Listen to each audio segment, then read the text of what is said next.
Some scholars say that smoking is haram. I'd like to know what's your opinion. And does smoking invalidate the fast?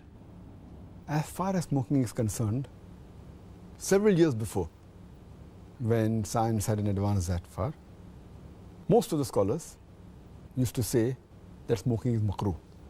Based on the hadith of Muhammad sallallahu alaihi wasallam, which is mentioned in Sahih Bukhari, volume number 1, in the book of Adhan, hadith number 855, where the Prophet said that anyone who eats garlic or onion, they should stay away from us and stay away from the mosque.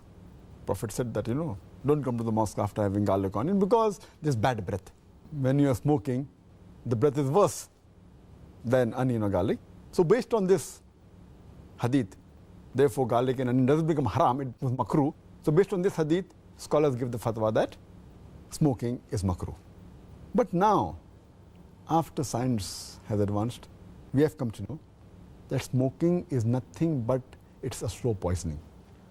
Tobacco in any form, whether smoking, cigarettes, whether bidi, whether tobacco in hookah, whether chewing tobacco, all forms of tobacco contain nicotine and tar. And we know it's nothing but slow poisoning. That is the reason most of the non-Muslims also, they agree that smoking is haram. Not only the Muslim world, even the non-Muslim. That's the reason they put a statutory warning on the cigarette packs. They put a statutory warning saying cigarette smoking is injurious to health. Or in some countries, it mentioned general surgeon's warning or surgeon general's warning. Smoking is injurious to health. And anyone gives the ad, whether in newspaper, in the magazine or television, it is compulsory that they have to highlight the statement, smoking is injurious to health. So I'm not talking about the Muslim world, even the non-Muslim world agrees that smoking is nothing but slow poisoning.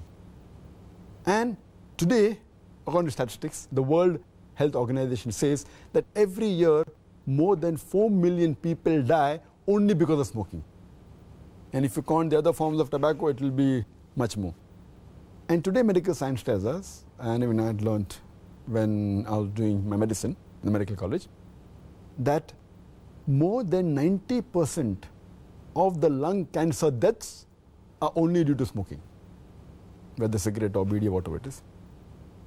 25% of the cardiovascular deaths are only because of smoking. 70 to 75% of bronchitis and related deaths are only because of smoking. Smoking is nothing but slow poisoning. It blackens your lips, blackens your gums, your fingertips, it damages your lips, it damages your esophagus, it damages your stomach, and it can cause constipation, it can cause loss of appetite, it can cause loss of libido, your sexual power gets suppressed, it can cause immunity to the drugs you take, and it reduces the defense of your body. And you can only give a talk on why smoking is haram, and I've given a talk on dietary laws in Islam, and I've covered this topic in detail. Time doesn't permit me here. But based on all these various research, there are today more than 400 fatwas. The majority of the scholars, they agree that smoking is haram, and all form of tobacco is haram. There may be certain scholars of certain countries, including this country where I come from, India, they say it is makruh yet. But most of the scholars, otherwise, throughout the world, majority of them, they agree that smoking is haram. Allah says in the Quran, in Surah Araf, chapter number 7, verse 157, that you follow the Prophet, the unlettered Prophet who's mentioned in your law and scriptures. And further it says that this Prophet asks you to do things which are good for you, tayyib for you. So take what he gives it to you, what is lawful and good. And he prohibits things which are khabith, things which are unlawful, things which are bad for you. So what a Prophet gives, what he gives you which is good, take, and he prohibits you things which are khabith, unlawful, you have to abstain from it. This is the law. And Allah says in the Quran, in Surah Baqarah, chapter number 2, verse number 195, make not your own hands the cause of your own destruction, indicating that do not kill your own self. Because smoking is nothing but slow poisoning, it comes under this category, something like suicide. Slow poisoning, every puff you take, you reduce your life. So based on this, there are more than 400 fatwas saying that smoking is haram. And furthermore, this is one of the major reasons why it's haram. Furthermore, Allah says in the Quran, in Surah Araf, chapter number 7, verse number 31. Eat and drink, but do not be extravagant. Allah says in Surah Isra, chapter number 17, verse number 27, that do not be extravagant, do not be a spendthrift. For verily, a person who is a spendthrift is a brother of the Satan, is a brother of the devil. And we know that when we smoke, it's nothing but extravagance. It's nothing but taking a pound note or a few pounds, or taking a dollar note, the green dollar bill, or a pound, and lighting up with fire. When we smoke, when we light the cigarette, it's nothing but burning money, whether it be rupees, whether it be dollars, whether it be pounds, whether it be riyals. It's nothing but extravagance, which is haram in Islam. And you can give a list of reasons why it's haram.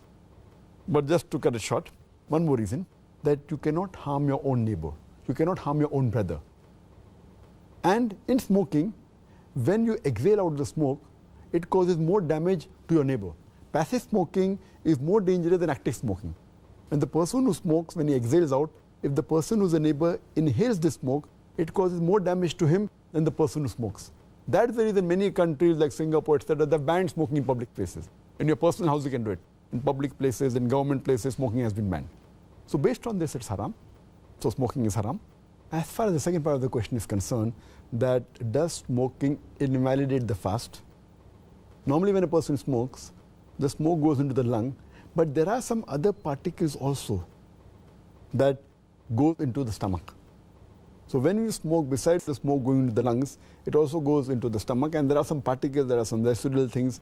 So all the scholars unanimously agree that smoking does break the fast. It invalidates the fast. So when you're smoking, besides a person breaking the fast, he's even doing a sin, and that reduces the reward. And many people who are chain smokers, they don't smoke during fasting, but the moment the fast ends, after iftar, they take puffs and they keep on smoking the full night. And astaghfirullah, this again defeats the purpose of fasting, increasing of taqwa. And if a person can abstain from dawn to dusk, from the beginning of dawn to sunset, very well he can abstain from smoking from the cradle to the grave. So it's my advice, the chain smoker, Ramadan is a very good time where they can really stop smoking, and that will be a permanent part in their life, inshallah, for the future.